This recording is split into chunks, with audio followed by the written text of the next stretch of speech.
আছে তাদের ক্লাসে তো মোটামুটি 40 জন 50 জন 100 জনও থাকে, তোমার ক্লাসে মাত্র 5-6 জন স্টুডেন্ট থাকে। তখন সে বলছে হ্যাঁ কথা সত্য, আমার ক্লাসে 5-6 জন স্টুডেন্ট থাকে, তবে এর মধ্যে প্রতি বছর 2-3 জন নোবেল পুরস্কার পায়।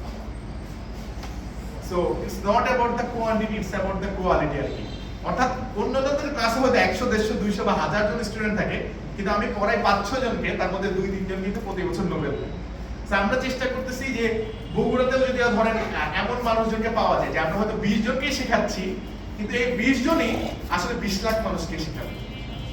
তাহলে তো আমার মানে আর তার চেয়ে বড় যেটা জিনিস আমি যেটা বললাম যে খুব শুনতে অড লাগবে। আমার ঢাকা বিশ্ববিদ্যালয়ের প্রফেসর বা আমার একজন টিচার, আমার খুব পছন্দের টিচার, তিনি আমাদের ক্লাসে একটা সেরা জিনিস বা অসাধারণ জিনিস পড়াইছেন।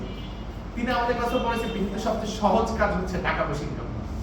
আমরা তো হইচই লেগে গেছে ক্লাসের মধ্যে 180 জন বা 70 জনের মতো হয়তো ছিল ক্লাসে, বলতে স্যার এটা কেমন সম্ভব, পৃথিবীতে সবচেয়ে সহজ কাজ কেমন টাকা পয়সা ইনকাম হয়, এটা নিয়ে তো সবাই স্ট্রাগল করতেছে, ঝামেলা করছে। তখন স্যার বললো দেখো যেই বাচ্চাটা জন্ম নিচ্ছে তাকেও কেউ দেখতে আসলে কিছু টাকা দিয়ে যায়, তার বাবা মার হাতে দেয়, বা তার পিছনে তো অনেক টাকা খরচ করে, বা রাস্তায় যিনি হয়তো 3 দিনে একদিন খায় বা 2 দিনে একদিন খায়, তাকেও কেউ না কেউ তো খাবারটা কিনে দেয় বা কেউ না কেউ হেল্প করে দেয়। ওইটাও তো তাকে এক প্রকার কিছু টাকা না মানে টাকা পয়সা তার পিছনে খরচ হচ্ছে, তাকে দিয়ে হইতেছে। কিন্তু কোনো মানুষই নাই যে টাকা পয়সার সিস্টেমের বাইরে, প্রত্যেকেই বছর টাকা এক প্রকার ইনকাম করে, ডিরেক্টলি ইনডিরেক্টলি করে।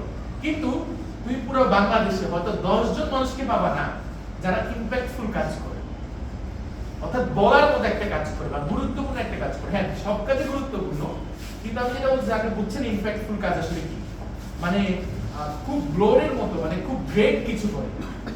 তো ওই জিনিসটা আমাকে খুব বড়ভাবে হিটফুল লাগে। আমি ভাবলাম আচ্ছা তাই তো বাংলাদেশে 18 কোটি মানুষ ইনকাম করে, কিন্তু 18 জন মানুষ নাই যারা হয়তো গ্রেট কিছু করে। তো ওই গ্রেট কিছু করার চেষ্টা থেকে হচ্ছে আমাদের কিছু করার চেষ্টা করা। হ্যাঁ আমাদের নাস্তা চলে আসছে,